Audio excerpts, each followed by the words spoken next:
Hey guys, and welcome back to Insane RC Action. Today's video is going to be about installing a steering servo in a Traxxas E Revo 1/16 VXL brushless. Don't get me wrong, this is not the VXL brushless edition. This is just a brushless Valenion motor. Now, as you can see, I have a dual servo hooked up right now, but I will be taking the second servo out just to let you guys know that I will not be using it in this video. Now, even on this car, they do give you the option of adding a second servo, but really, it's not that necessary unless you're running on like snow, ice, and or some loose dirt where you need that extra traction or extra turning stability to get that to get where you need to.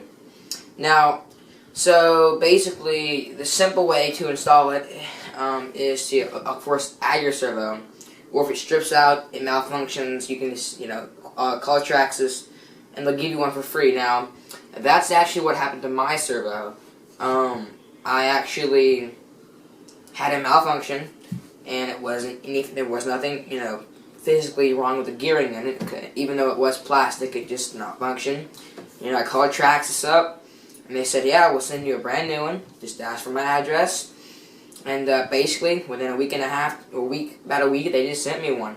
Easy as that. So, if any of you guys have any trouble with your Traxxas products, Traxxas A1 customer service, we'll send you a new one right then and there. So, let's get started. Alright everyone, now first off, what you're going to want to do is open up your transmitter box.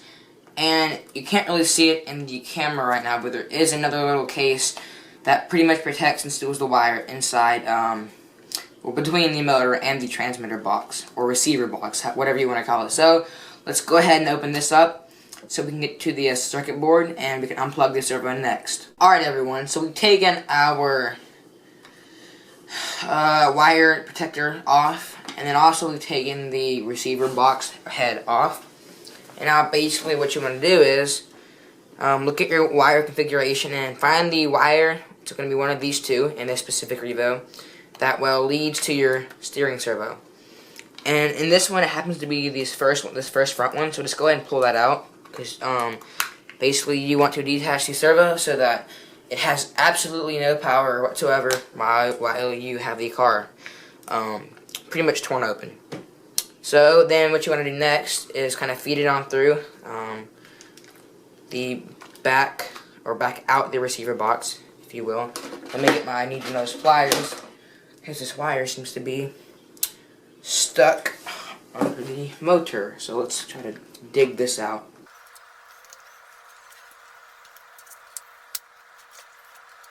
Alright everyone, so we have our wire kind of loose from the engine. Now usually they'll come tucked under some type of engine, so it'll protect it a bit easier. Now once again, what you want to do is just kind of feed it out on through the wire box until it's completely, totally out. So let's go ahead and do that.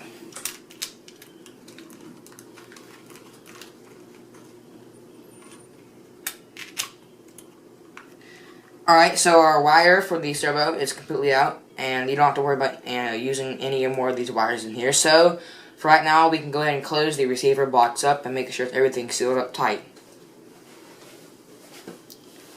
Actually, you can do that, or you can just kind of leave it somewhat closed, but you don't want any dust getting inside the O-ring.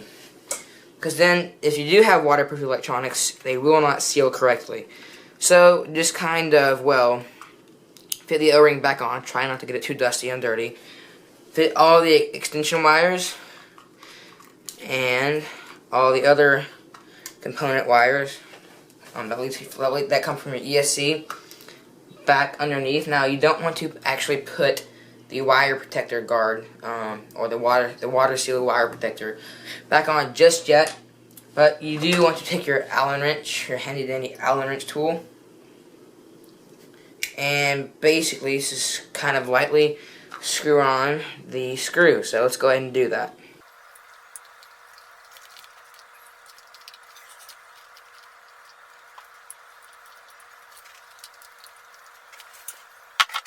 Alright everyone, so we have our receiver box kind of lightly mounted back on there, so it's kind of, nice, easy, out of the way.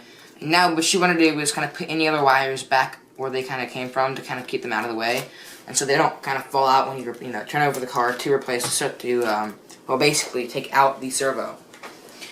So right now what we want to do is pretty much go ahead and, if you can see here in the camera, take out this servo. So let's go ahead and do that.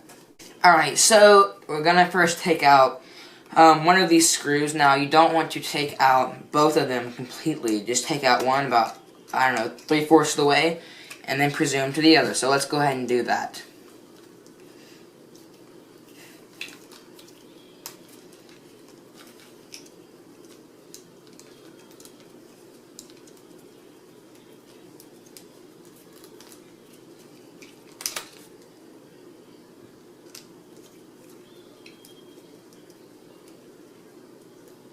Now, for the other screw.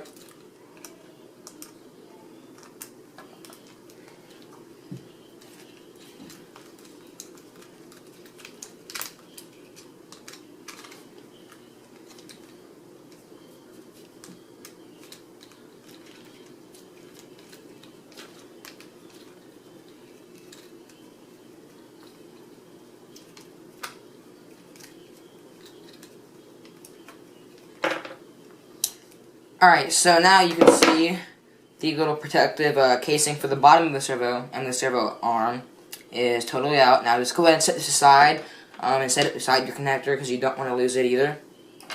And pretty much now the servo will just pop right on out. Now you don't want to push up or pull up, it goes down. So yeah, now technically you have your servo free. And next what you want to do is, holding the servo arm right here, you want to unscrew this screw. Now it is not ball pointed because it can be, because it's on a rotary arm. So when you turn this, it's going to be kind of tight, or kind of tight.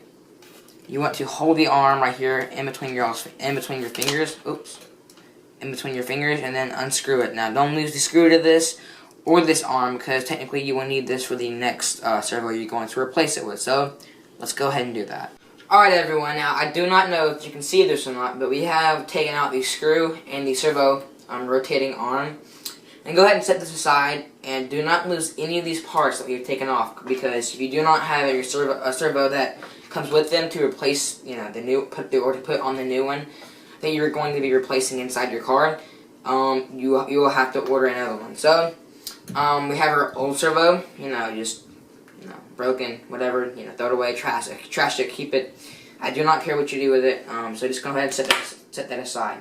Now, basically for the next process of installing the next servo, you just pretty much repeat the steps backwards. You put the new one in, or first off, you put the rotary arm back on, and make sure it's sealed tight, put the new one in, put the little linkage arm back on, and make sure you, put the one, now this time you're going to put the one on the actual servo itself, or the rotary arm of the servo first, and then put the other side on the steering shaft, alignment shaft, whatever you want to call it.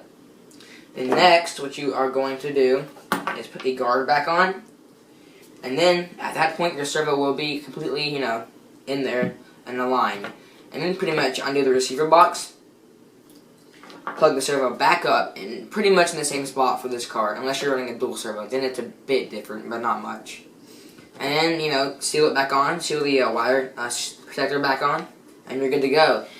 Make sure when you first plug it in that you kind of plug a battery in, before riding on the track or riding anywhere or bashing, that you test it out, make sure it's aligned, because if it is not aligned, you will need to adjust this servo arm and then adjust your trim accordingly to where your steering is perfectly aligned. And if you're running a dual servo, you need to align the two servos first, then align it with your trim, and make sure that they're not working against each other, and that they are working with each other. So yeah, thank you guys for watching this video on Insane RC Action, and we'll see you next time.